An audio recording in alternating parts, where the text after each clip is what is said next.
Ces derniers temps, j'ai passé pas mal de temps sur les réseaux sociaux et j'ai tombé sur un bon nombre de vidéos que je trouvais complètement aberrantes, surtout en format court, et j'ai décidé qu'on en parlerait aujourd'hui. Donc on va regarder quelques-unes que j'ai sélectionnées et donc on va regarder ensemble, sur lesquelles je vais un peu parler et vous parler de mon ressenti dessus. J'ai pas spécialement de titre particulier qui me permet d'avoir une légitimité, mais j'estime que mon avis peut toujours être intéressant et si vous avez votre avis ou une autre proposition, n'hésitez pas à la laisser en commentaire, je lirai absolument tout et j'y répondrai sans problème. C'est simplement pour donner mon avis et pour espérer pouvoir vous aider à voir un petit peu mieux dans ce domaine-là, parce que je trouve que certaines vidéos sont réellement d'une aberration. On va arrêter de tergiverser, on va directement se passer à la première vidéo, regardons ça ensemble.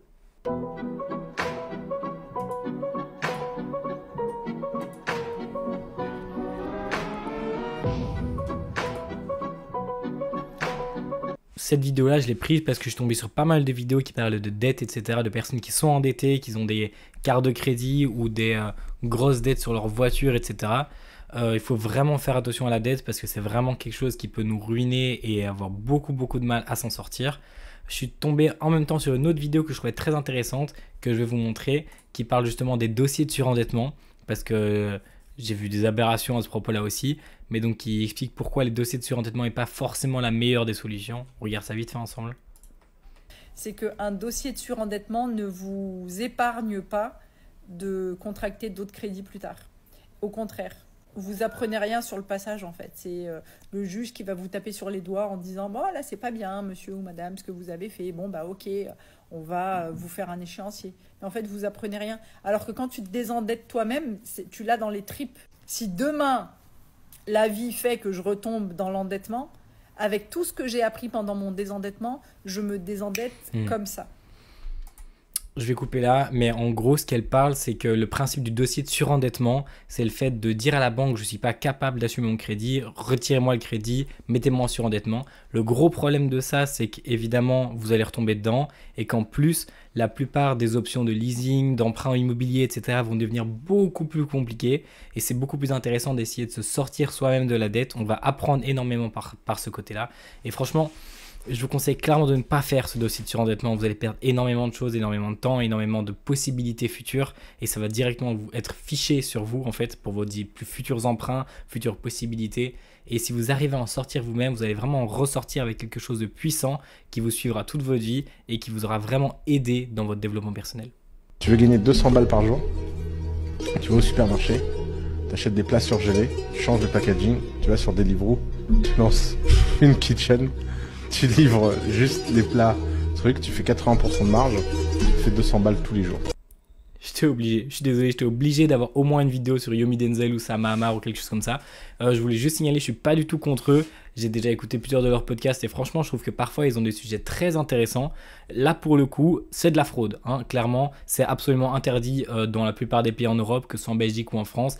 Acheter des plats surgelés et le revendre comme propre magasin, c'est interdit. En plus, c'est déjà absolument impossible car on ne respecte pas du tout les critères d'hygiène en faisant ça. Il y a énormément de critères à respecter, il faut avoir une propre cuisine. Donc, faire ce qu'il dit là, c'est interdit, ne le faites pas. Par contre, il y a des possibilités avec Uber Eats. Une dark kitchen pourrait être possible, pas forcément avec des plats surgelés, mais avec par exemple des Twix, Malteser, bonbons, des glaces que tu vends depuis chez toi. Ça, c'est possible. Ça vient avec plein d'autres problèmes. La livraison qui arrive chez toi, donc ça veut dire que les livreurs qui vont passer toute la soirée, ça va embêter les voisins. Il y a plein de problèmes qui arrivent avec ça. C'est un business possible. Mais ce qu'ils racontent là, c'est de la fraude. Vraiment, ne le faites pas. C'est absolument interdit et donc faites très attention à ça. J'ai perdu énormément d'argent et je vais vous raconter l'une des pires erreurs business depuis que je suis chef d'entreprise. J'ai souvent la tête dans le guidon, je suis focus sur mes objectifs et il n'y a pas longtemps, je me suis aperçue que je ne vérifiais jamais les factures de La Poste pour l'envoi de nos colis. Et devinez quoi? J'ai un tableau entier de colis qui ont été facturés au-delà de ce qui est prévu dans le contrat. Certains colis à plus de 60 €, donc faites très attention et vérifiez bien vos factures. Alors ça, c'est pour tous ceux qui auraient potentiellement un petit business parce qu'il y a de plus en plus de monde qui veulent démarrer leur propre micro-entreprise, leur petit business de leur côté. Personnellement, il y a en fait ma copine qui a directement sa propre boutique en ligne de bijoux et on se rend très vite compte en fait des coûts astronomiques qui apparaissent pour lesquels on pensait pas du tout en fait. Et dans ces coûts-là, il y a souvent la livraison parce qu'il y a souvent des problèmes de livraison, que ce soit les retours, les renvois, etc. Et il faut prendre ça en compte parce que ça diminue énormément la marge que tu te fais. Et si tu prends pas ça en compte, ça devient vraiment compliqué d'assumer la boutique après. C'est vraiment un point essentiel si tu veux créer une micro-entreprise, de commencer à penser à pas mal de coûts possibles et de pas hésiter à mettre ses prix assez haut pour pouvoir couvrir ses coûts et éviter de se couler soi-même en fait. Lorsque tu démarres un premier business, premier point ici, c'est les marges. Combien est-ce que tu prends lorsque tu réalises une vente? 90% des personnes qui se lancent dans un nouveau business choisissent des business où les marges sont minimes. Donc tu as perdu avant même d'avoir commencé en fait. Donc premier, c'est trouve un business avec des marges importantes où tu fais des bénéfices importants à chaque fois qu'il y a une transaction qui se fait. Deuxième, c'est les charges. Combien d'entre vous se lancent dans des business, c'est votre premier business, mais vous êtes déjà asphyxié par les charges. Deuxième, c'est les charges. On va chercher un business où les charges sont faibles, ok, et où la complexité, et ça c'est le troisième point, est faible. 90% d'entre vous, marge faible, charge élevée, business trop complexe. Vous avez échoué avant même d'avoir commencé. Drop it. Non, juste en vrai, la fin, je trouve ça trop drôle. Lui, de son côté, il raconte pas trop n'importe quoi. Juste, évidemment, il manque plein d'informations. Pour créer un business, il faut pas juste avoir ça. Il y a la concurrence qui vient en compte parce que si, évidemment, on prend des grandes marges, un business ultra simple, avec quasi aucune charge, tu vas voir la terre entière qui est dessus, hein, sinon ce serait beaucoup trop simple. Ça paraît évident, tout le monde ferait ça. À ce moment-là, beaucoup trop de concurrence et il n'y a plus rien qui marche. On l'a clairement vu par exemple avec le dropshipping et tout ça, où tout le monde a été dessus directement parce que c'était possible d'avoir des grosses marges, c'était possible de faire des gros profits, de ne pas avoir trop de charges et de même pas devoir gérer ses produits soi-même. Bah, directement, tout le monde a été dessus dès que l'opportunité entre guillemets est sortie. Et maintenant, c'est bouché de chez bouché. Il y a toujours des moyens de s'en sortir. Hein. Il faut être assez fort, beaucoup plus de travail. Mais donc, évidemment, ça ne suffit pas du tout pour créer un business. Il manque plein de choses derrière. Et au plus vous irez dans le facile, au plus il y aura de monde. Et au plus la concurrence sera là, présente et rude. Et donc, au plus difficile, ce sera de faire votre place. Parfois, il est beaucoup plus compliqué d'aller dans quelque chose qui est très simple, très accessible, que d'aller dans quelque chose où vous avez, vous, personnellement, vos forces qui vous permettent de vous détacher de la concurrence et d'arriver à un stade où possiblement ou potentiellement la majorité ne pourrait pas accéder sans cette fameuse compétence. Les gars, votre problème, ce que vous ne comprenez pas, c'est que pour avoir cette vie, pour avoir ces maisons, pour avoir la vue sur la mer, comme ça, faut pas travailler pour un patron, faut pas tourner au SMIC. Donc bougez-vous le cul, faites ce que vous avez à faire, assumez que vous êtes encore pauvre, que vous avez une mentalité de pauvre et vous verrez qu'il y aura du changement dans votre vie.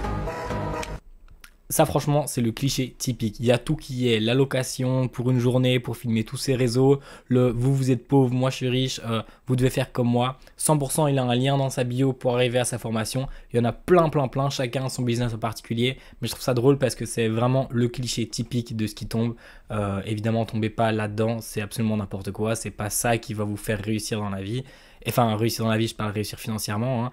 Évidemment, je trouve ça juste drôle à suivre en fait. Je comprends pas comment on peut réellement y croire à ce niveau-là. Là, j'ai l'impression que ça se voit. C'est peut-être même satirique, je sais pas, je connais pas cette personne en particulier. Mais voilà, ça m'a fait rire quand j'ai vu ça, donc je voulais mettre ça ici. Bon les amis, je vous explique. Ici, j'ai 5000 €. Si j'ai ces 5000 € dans la main, c'est que je vais au centre commercial tout de suite et je vais acheter des cadeaux pour mes abonnés. Je vais te montrer pourquoi. Comme tu peux le constater, aujourd'hui, j'ai fait plus de 23 000 € de bénéfices. Et à la semaine, je suis dans les plus de 100 000, 107 000 € de bénéfices à la semaine. Je vais donc prendre 20% de mes bénéfices du jour et je vais aller acheter plein de cadeaux pour mes abonnés. Bon, il n'y en aura pas pour tout le monde, mais je pense que je vais quand même en régaler plus d'un. Gagner beaucoup, c'est bien. Partager, c'est encore mieux. Si tu veux que je te donne un petit conseil, après c'est un conseil, follow-moi sur Instagram. Bisous!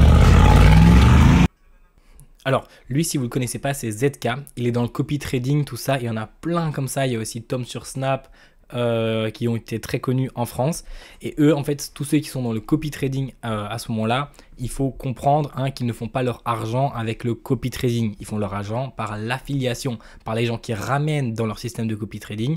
Que les gens gagnent ou perdent de l'argent, eux, ils en gagnent beaucoup. Et c'est ça qui leur permet de vivre comme ils vivent.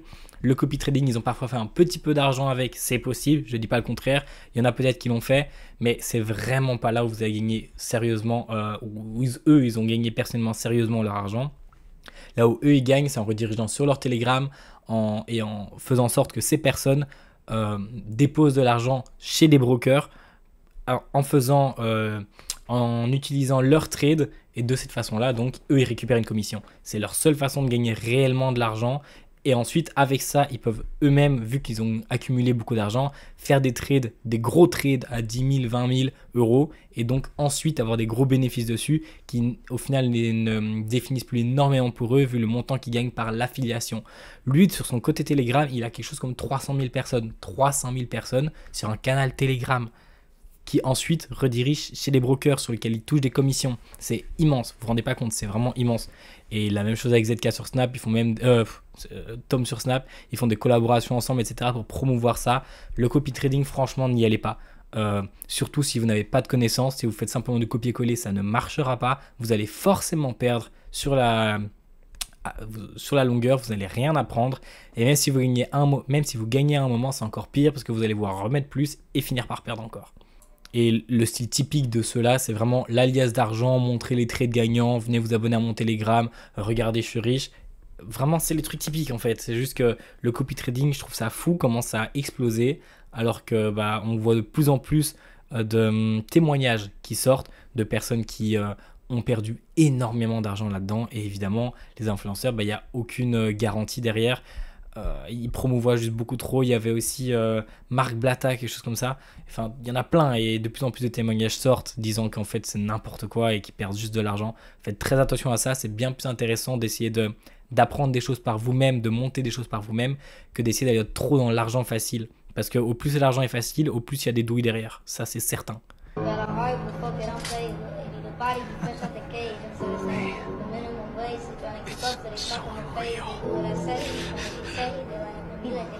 This is way out of our league. Is this the power of a god?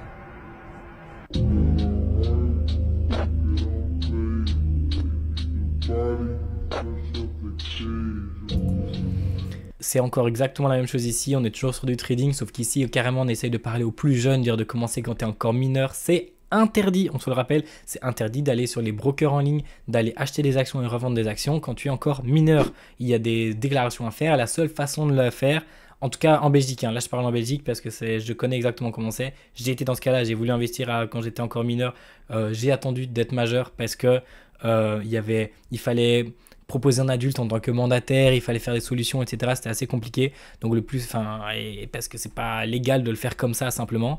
Et donc j'ai simplement attendu d'être majeur, pas dans le trading, je parle, dans simplement investir dans des actions. Le trading c'est encore pire. N'allez jamais dans le trading. Enfin dans le trading copy trading, vraiment jamais. Aujourd'hui, vous allez me suivre dans une fin de journée avec moi après les cours. Premièrement, on s'occupe directement d'aller chercher des colis. Et on s'occupe de prendre la route en vélo. On vient de réceptionner 6 colis et on rentre directement à la maison pour s'ouvrir ça. Voilà tous les colis que je devais récupérer. On commence avec des petites casquettes bleues Carhartt que j'ai eues à 10 € unité, accompagnées de petits shorts Dickies que j'ai touchés à 5 € unité pour l'été prochain. Et pour le reste, on a des petits pulls Carhartt et des petits pantalons Carhartt comme sur Vinted. Ensuite, on a pas mal de colis envoyés, donc on allume le PC et l'imprimante. On s'occupe de récupérer tous les articles qu'on a vendus hier soir sur Vinted. Bien sûr, on s'équipe des pochettes d'emballage. Voilà, on se retrouve 1h30, 2 heures après, je viens de finir de tout emballer. J'ai sélectionné tous les mondial relais pour aller au point relais directement. On vient encore récupérer mon petit vélo. Alors lui, je sais pas si vous le connaissiez, c'est Virgile Dutilleul, c'est donc le frère de Dali que vous connaissez très certainement. Il est assez intéressant dans le sens où il fait des vidéos très qualitatives. Je trouve que franchement pour un jeune de 15 ans c'est qualitatif. Et justement, il est très jeune, il a vraiment... où il a commencé, il devait avoir 14-15 ans. Donc je trouve ça jeune, très jeune. Et peut-être que le risque qu'il a avec ce genre de vidéos, c'est que les très très jeunes veulent absolument gagner de l'argent. Je trouve pas ça un vrai problème en soi parce que allez, au plus tôt ils commencent, au plus ils vont apprendre des choses. Mais d'un autre côté, il faut pas que toute leur vie soit basée sur le fait de gagner de l'argent. Il y a plein d'autres choses à côté auxquelles ils doivent penser, se voir leurs amis, etc. Et leur famille et tout est quanti en fait. C'est juste que c'est sympa comme vidéo. Il y a des personnes à qui ça va peut-être parler. Moi, je trouve pas ça du tout un problème. Si lui, il se plaît là-dedans et qu'il aime ce qu'il fait, c'est clairement le plus important. J'étais donc tombé sur la vidéo d'un autre bot business, je pense quelque chose comme ça, qui en parlait et qui je trouvais très intéressant son point de vue. Je vous mets la vidéo juste ici. Le souci avec les petites 14 ans qui lancent des business sur internet pour faire de l'argent, c'est qu'ils ont 14 ans justement. Ok, je sais que c'est logique ce que je viens de dire, mais avant de me vanner dans les commentaires, laisse-moi le temps de m'expliquer. En fait, j'en ai trop marre de voir des petites 13 ans se lever à 5 h du matin et de commencer leur journée par une douche froide. Typiquement, en ce moment, je tombe sur pas mal de vidéos de ce jeune. Il s'appelle Virgile et il documente sur ses réseaux son évolution en tant qu'entrepreneur. Ce qui fait que ça marche aussi bien, c'est son âge. Ça permet à beaucoup d'autres jeunes comme lui de s'identifier. Alors ouais, effectivement, c'est cool, ça peut en aider et motiver beaucoup, mais moi ce qui me dérange, c'est ce qui se cache derrière tout ça. En gros, je me demande, c'est quoi les motivations qui poussent des petits comme Virgile à rêver plus grand? Pour moi, la réponse, elle est évidente. À force de voir des youtubeurs comme GMK dans des gros bolides, ou des pseudo-entrepreneurs qui affichent leur train de vie sur les réseaux, forcément, ça fait rêver. En soi, c'est pas une mauvaise chose que des jeunes de 14 ans pensent à faire de l'argent. Mais le risque, c'est de baser son bonheur essentiellement sur la réussite financière. Parce que finalement, s'ils y arrivent pas, ils auront une faible estime d'eux-mêmes et seront malheureux. Et ça, c'est problématique. Mais en gros, dans son point de vue, ce qu'il dit, c'est un peu ce que j'expliquais ici juste avant. C'est le fait que les jeunes pourraient courir après la réussite et que s'ils n'y arrivent pas, ils tombent complètement en dépression dans le sens où ils auraient tout raté et pas réussi leur objectif, sachant qu'il y a plein d'autres choses évidemment. J'ai bien mangé, hein. T'as bien mangé, maman? Ah, très bien, heureusement la puce elle débute, hein.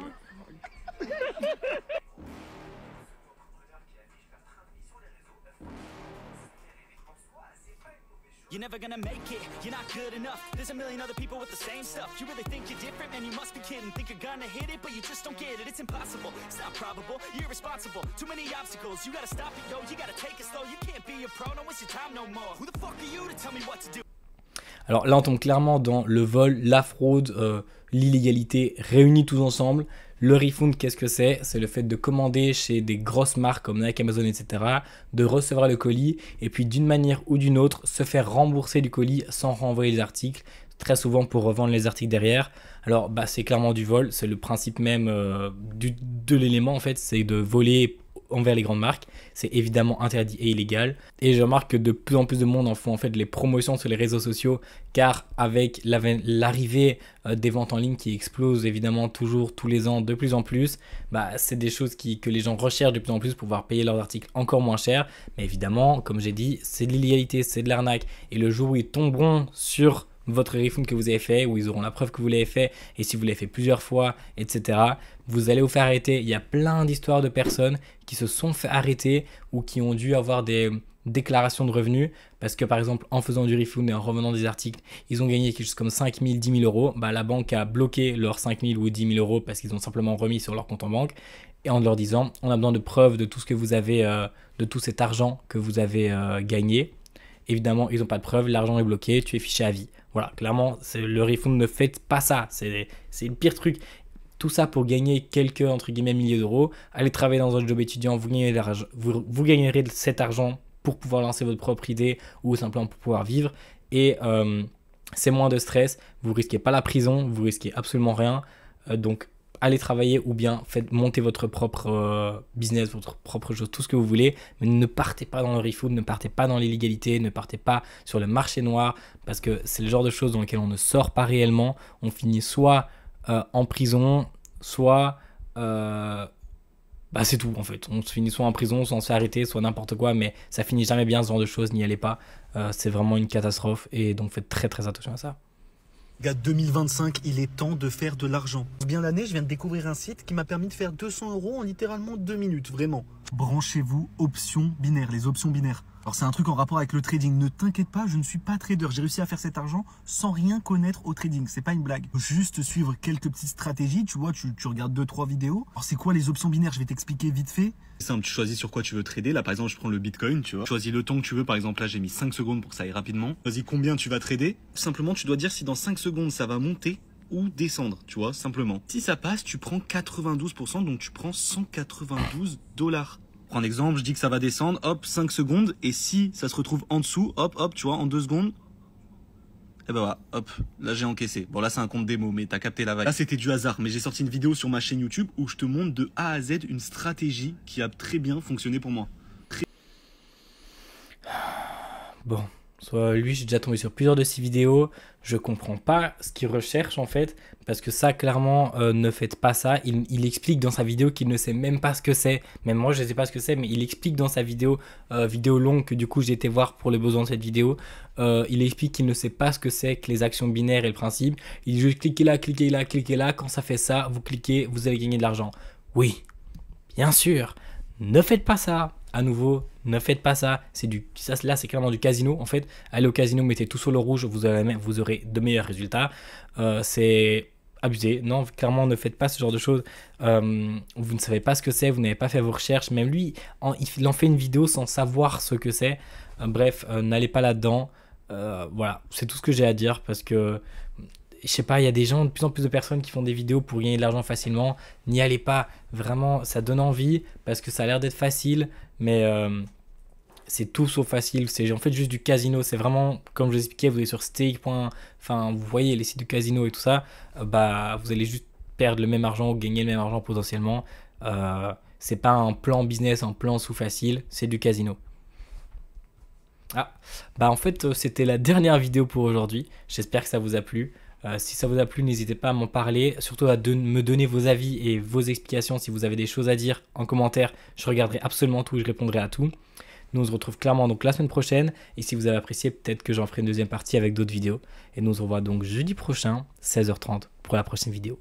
Tchuss!